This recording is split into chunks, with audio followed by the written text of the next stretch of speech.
जब मैं पहले राजनीति में आया तो मेरे बारे में मीडिया बहुत अच्छी तरह लिखती थी, आपको याद होगा। और फिर मैंने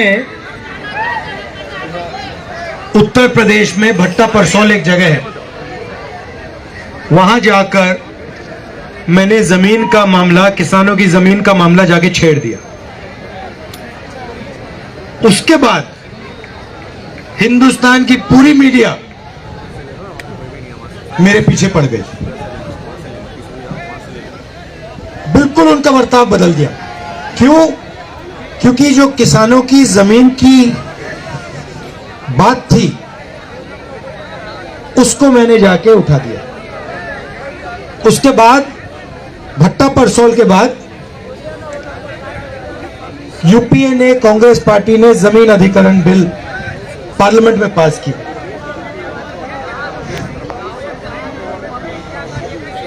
चार गुना कॉम्पेंसेशन किसानों को अपनी जमीन के लिए, 4 गुना, मार्केट रेट से 4 गुना। मोदी जी का पहला काम पार्लियामेंट में आकर इस बिल को रद्द करने का था।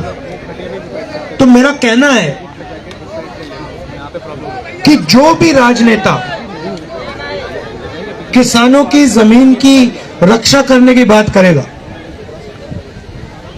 उस पर 24 घंटा मीडिया का आक्रमण शुरू हो जाएगा। सही बात है। अब यहां पे ये आपका एसएसबी का है,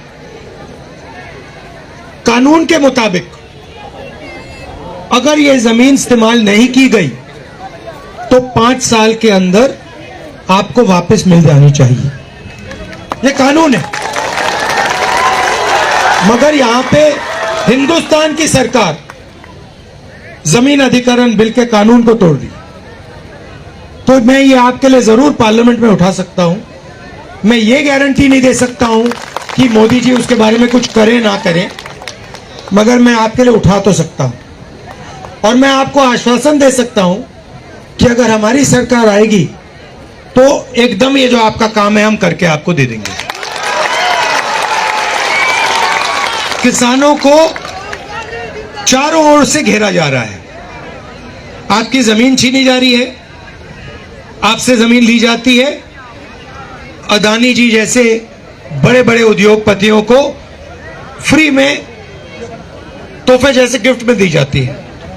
दूसरी तरफ से खाद, बीज, इन चीजों में आपसे, आप पर दबाव डाला जाता है, आपसे पैसा छीना जाता है। और फिर नरेंद्र मोदी जी ने सबसे बड़ा काम करने की कोशिश की, वो 3 कानून ले आए, काले कानून ले आए, और जो आपका था वो आपके नाक के सामने उन्होंने छीनने की कोशिश की। अच्छी बात है कि देश के सारे किसान खड़े हो गए और वो पीछे नहीं हटे, इसलिए आपकी, मैं कह दूं, आपकी जान बच गई, नहीं तो आप सब बर्बाद हो जाते। मेरी सोच है कि किसान देश की रीढ़ की हड्डी है। बेशक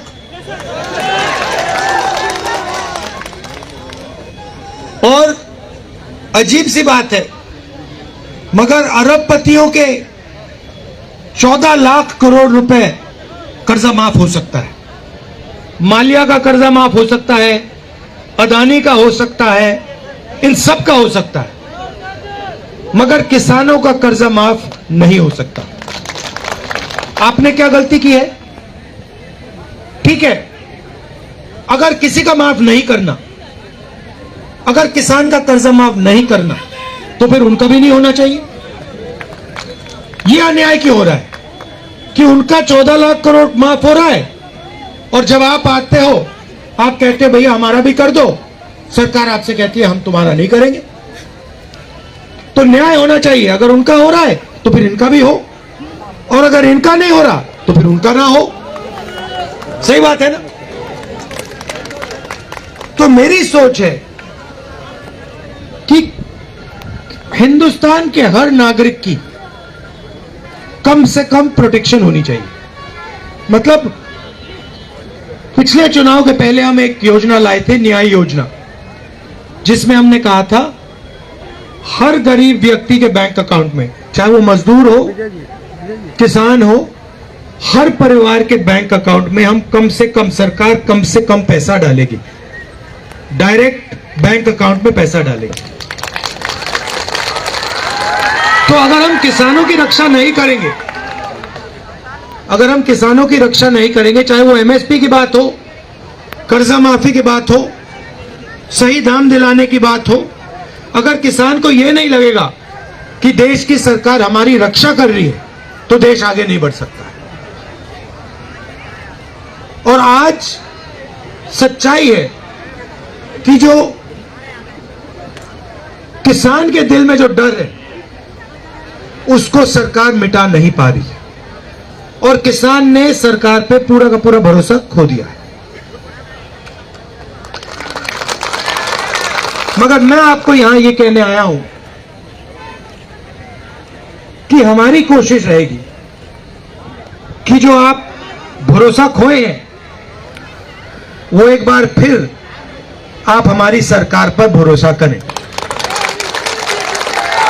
और हमने, देखिए, मैं खोखले शब्द नहीं बोल रहा हूं, मैं खोखले शब्द नहीं बोल रहा हूं। 72,000 करोड़ रुपए किसान का हमने कर्जा माफ किया था, याद रखिए आप। सही, जमीन अधिग्रहण बिल हम लाए थे। छत्तीसगढ़ में जब हमारी सरकार थी, राजस्थान में हमारी सरकार थी, हम किसानों को सही दाम देते थे। तो हमने काम करके दिखाया है, और आने वाले समय में भी हम काम करके दिखाएंगे। ये जो आपने सवाल उठाया है, मैं इसके बारे में पार्लियामेंट में बोलूंगा, और मैं आपको गारंटी देता हूं जैसे ही हमारी सरकार आएगी, हम कानून को यहां लागू कर देंगे। धन्यवाद।